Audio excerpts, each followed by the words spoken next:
All right, I am going to go over the back side of our rotations notes. So the other video covered this front side, but I did want to talk about how to remember these rules for 90, 180, and 270, because that's a lot to remember. You have this to remember and the reflection rules. So I use the acronym FOX, OX, OI, FOI, which sounds super silly, FOX, OX, OI, FOI, but I want you to remember it in that order because this is the abbreviation for the rule.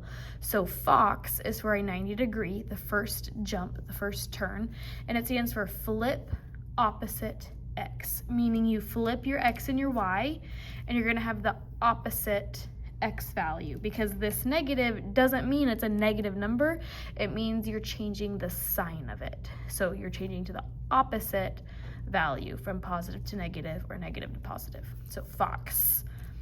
This rule is opposite X, opposite Y. That's what OX-OI stands for. So there's no flipping, so it's just the opposite, opposite X, opposite Y.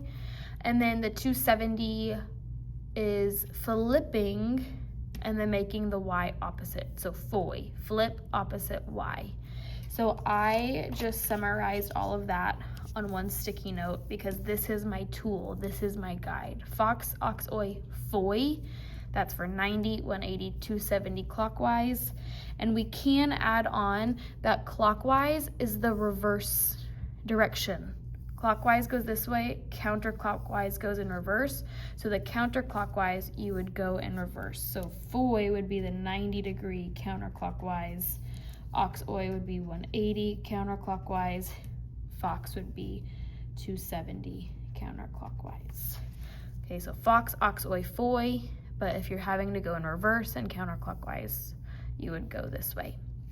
Now notice that for a rotation, two things are changing. We're flipping the Y and the X, that's one change, and we're making the X change sign, that's a second change. Here, we're making the X change sign, we're making the Y change sign, that's two things. Rotations change two things. Here, we're flipping the X and Y, we're changing the sign of Y. I will come back to this and remind you why this is important. But now that I've reviewed this, it's gonna make the backside a little easier to get through. So this says point G, -39, was rotated clockwise to G prime, which is now at 9,3. Describe the degrees of the rotation and write the algebraic rule. So what I do is I like to visualize what's happening. You can do this on Desmos, or I just create a little graph. The point -39 is gonna be graphed in this quadrant, where the X's are negatives and the Y's are positive, but Desmos could do that for you. The new point, so this is G, the new point G prime is at 9,3, so that'd be somewhere over here. That is G prime. Now that I can see this, it's much easier for me to realize, oh, it's done one hop in the in the clockwise movement. So one hop is a 90 degree turn. So just by seeing this, I now know it's a 90 degree clockwise rotation. Now that I know it's 90 degrees clockwise, I know that that is FOX. FOX is 90 degrees. So I will write FOX, which means flip opposite X. That helps me write the rule. So the rule is we take our X and our Y, we flip them. So it'll be Y then X, and I need to do opposite X value. I show that by putting a negative, because that means multiplying by -1. That's how you change the sign. That's how you make it opposite. So that's the rule. Number 9 is the same type of question. So point M is at 6,8. So that would be somewhere over here in the positive quadrant. That's M. It's being rotated counterclockwise to M prime, which is -8, 6. So that's gonna be somewhere over here, M prime. So if I'm going counterclockwise, I am going this direction, just one hop, one quadrant. One quadrant hop is 90 degrees. So I know that that's a 90 degree counterclockwise rotation. Okay, so 90 degree counterclockwise is FOI. 90-degree counterclockwise, because now we're starting at the bottom for one hop. So foy, and just by knowing the silly name foy, that tells me the rule. Flip opposite y. So the rule is going to be x, y. I'm going to flip them. So y then x, and I need the opposite y value. So put that negative there, that signifies opposite value. All right, number 10, triangle ABC has the coordinates shown below. Jamie will rotate the triangle using this rule. Well, I can look at this rule and I see that I flipped, and it is the opposite x. So flip opposite x, that's Fox. I know that Fox is the 90-degree clockwise. So that answers part A. Describe the possible degrees, 90-degree clockwise. I know that just by remembering this name. Okay, but it does say all the possible degrees, and I know that a 90-degree clockwise turn is the same thing as 270 counterclockwise. So I'm going to put or 270 degrees counterclockwise. All right, now we need to list the coordinates of A prime. So that means we're going to take the original A point, -5, -1, and we are going to follow this rule. This rule says flip them. So first I'm just going to flip them. So the -1 will come first, then the -5. Then I need to do opposite x. Visually, that's the one on the right. It's the old x value, the one that's in this new y position. But for me, it just makes sense to say the one on the right. So the one on the right is right here. I need it to be the opposite sign. Well, the opposite of negative is positive. I just turned that into a plus sign, a positive sign. But if you wanted, we could just rewrite it to say -1, 5. They mean the same thing, but that would be the new point. And you can check if that's a reasonable answer just by doing your simple visual graph. Your point, -5, -1, would be over here. This is the negative quadrant, negative x's, negative y's. So if we're doing a 90-degree clockwise, that's going to take us to this quadrant. One hop is 90 degrees. Clockwise goes to the right. So I know A prime needs to be somewhere over here. And that's great news because this point is in that quadrant. -1, 5 would be in this quadrant. If you're having a hard time understanding how I know that, then you could type that point into Desmos and look on the graph and see what quadrant it puts it in. Okay. Last one, we are summarizing the rules and what happens during a rotation. So preserve the congruence. Congruent means same size and shape. So think about all of the rotations we just looked at on the front. When I turned these shapes, did I change the shape or size? No, I didn't. So I preserved congruence. They stayed congruent. So rotations will always preserve congruence. Okay, now looking at the orientation of the figure. Orientation is how it's facing. So how is the figure facing? Am I changing where it's facing? Absolutely, I'm turning it. It's turned. Now AC, it was on the bottom, now it's on the side. It has turned, it is facing another way. So the orientation changes every time. So we can say that it always changes, but I guess technically if you do a 360-degree rotation, that's going all the way back to normal. But that seems kind of silly to me because then nothing has changed. So I'm gonna go ahead and say always changes the orientation, but I will add on here unless 360-degree rotation, because that would be hops all the way back to original, and then you're at your original figure. Okay, last thing on this little section, the orientation of the figure's vertices. Vertices are the points. So the way the points are facing, or the order of the points. Order of the points. So again, looking at our examples right here, my points are going in the order A, B, C. This new one, it's A prime, B prime, C prime. That's the same. D, E, F, still going in that same order, D, E, F. J, K, L, J, K, L. So it preserves that orientation, so it actually never changes orientation. Last class we looked at reflections. Reflections did change the orientation of those vertices. Okay, so now this section is where everything is getting put together. I'm throwing a bunch of different algebraic rules at you because you have to be able to identify, when do I have a rotation? When do I have a reflection? When is it a dilation? So we're gonna go through this because these are the types of problems on your homework. So this rule is adding to X and adding to Y. Whenever you're adding, that's a translation.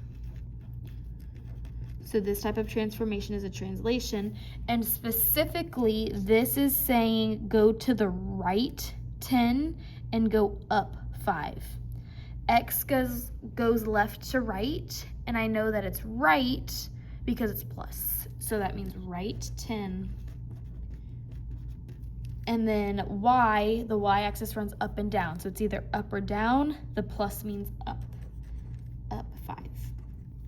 If you need to review this, last class we did translations. So you can go look at the notes in the video from last class over translations. Okay, this one says negative XY. We may be tempted to think, oh, is this a rotation? Well, ask yourself, is this fox? Is this oxoy? Is this foy? No, it's not, so it can't be a rotation. Another thing you can look at is kind of what we talked about on our sticky note. 2 things change in a rotation. Only one thing has changed here, just the X value. So it is not a rotation, this is a reflection. So it's kind of easy to eliminate the possibility of a rotation, and if it's not a rotation and it looks something like this, super simple, then it's a reflection. And this is a reflection over the Y-axis. I know that because the Y stays the same. Y stays the same on a Y-axis reflection. Okay, so this one, similar idea, we have X negative Y. Only one thing has changed. The Y is negative, so it's not a rotation. This must be a reflection. And this is a reflection over the X-axis because the X stays the same. Okay, this one, number 4, we have Y negative X. This is a rotation. 2 things have changed. I flipped and I have opposite X. So that means fox. So it's a rotation. And by recognizing that it's fox, I know that it's 90 degrees clockwise. But I also know that 90 degree clockwise is the same thing as 270 degrees counterclockwise. So I can put both of those. Both would be correct. Number 5, this is another translation because we're adding and subtracting. So translation. This time we are subtracting from X. That means we're going to the left 2. This is subtracting from Y. That means we're going down 1. So left 2, down 1. Okay, finally, negative X, negative Y. That means we're doing the opposite X, the opposite Y. That's oxoy, so that's a rotation. Oxoy is a 180 degree. That's the middle one, 180 degree. That could be clockwise or counterclockwise. Okay, finally, we have this little wheel and a table that goes with it. So point A is talking about this section right here. This section says -9, -3 is translated 4 left and 2 down. Well, a translation, you add and subtract to your X and your Y values, so the rule is going to show that. Since we're going to the left, that means subtract from X. So X minus 4. And then down 2, that affects the Y values, Y minus 2. Okay, now we need to find the image. That means the new point for A, the A prime. So if A was at -9, -3, I need to follow this rule. I need to take the x value and I need to subtract 4. So I'm going to take -9 and I'm going to subtract 4, which is -13. So my new point would be -13. That's my new x value. Then we'll do the same thing for y. The rule says take the y value and subtract 2. So I'm going to take this y value of -3 and subtract 2. That gives me -5. So I know that the new y value is -5. We're just following the rules. Okay, B says -5 is reflected over the x-axis. Okay, if you want to visualize it, you can. So think -5 is going to be over here. You can graph it in Desmos if you prefer. But then we're going to reflect over the x. So we're reflecting over this line. So that means it's flipping over that line. So our new point should be down here. That can help us kind of check our answer. But I know that a reflection over x means x stays the same. So that rule is going to be x stays the same. It's the y that changes sign. Okay, so if I want to follow that rule, if the visualizing doesn't help you get the new point, we just follow the rule to get the new point. So -5, the rule says keep x the same. So that's going to stay as -5. Change the sign of y. So I'm going to change the sign of 5 to the opposite, to -5. So my new point is -5, and that tracks with where I predicted it would be. Okay, C says 7/6 is rotated 180 degrees clockwise. Again, if you want to visualize it, you can. 7/6 would be here. 180 clockwise would be 2 jumps, 90, then another 90 is 180. So my new point would be over here. That's going to help me check my answer. I know it's going to be a negative. But 180 clockwise tells me ox-oi. Opposite x, opposite y. That tells me my rule. So notice I don't have to go back and flip and look at my rules or my sticky note with the rules. By remembering the names, it prompts me to remember the rule. And remembering fox, ox, oi, foy is a little easier than -x, -y. Flip x and y. But that's a personal choice. However you want to remember is how you should remember. Okay, we follow this rule. Change the sign of x. So change the sign of 7 to -7. Change the sign of 6 to -6. D says -8, -1 is reflected over the y-axis. So again, visualizing -8, -1 is right here. If I want to reflect over the y, that's this line. So it's going to flip over, so that new point is going to be right there. So I know I'm going to have a positive x value, a negative y value. Okay, but a reflection over the y-axis means y stays the same. So that's my rule. Y stays the same, that means the x changes sign.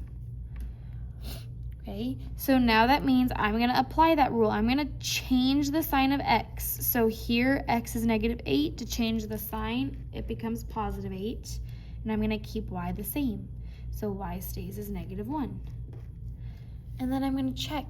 8, not -8, I'm sorry, 8, -1 would belong over here in this quadrant. So I can be fairly confident in my answer. Finally, point E, 2, -4 is rotated 270 degrees clockwise. So multiple things that are coming to mind right now. 270 clockwise is foy, but then I can also visualize it. 2, -4 is down here, and 270 degrees clockwise would be 90, 180, 270. I would end up in this quadrant, so I should have all positive numbers for my answer, but we will see if we get that. Foy tells me to flip, so the y is going to come first, and the x, and do opposite y, so that will be opposite. Now I follow the rule. Here's the point, 2, -4. I need to flip it, so the -4 will come first, then the 2. And then you need to make that y negative, or the one on the left, this one in this column. I need to change the sign, is really what it means. Change the sign, so instead of negative, it changes to positive. So that becomes 4, 2, and checking for 2 is in that quadrant that I predicted. Okay, this is a lot. I know that it's a lot, but we just have to practice to help work through it. The more you do, the better the strategies will work for you. You will find your own strategies, or these strategies will start to make sense. So please practice, practice, practice. Review this, look over it, help identify the rules. Really, the best way to get good at this is just to do it over and over and over again. All right, there we go.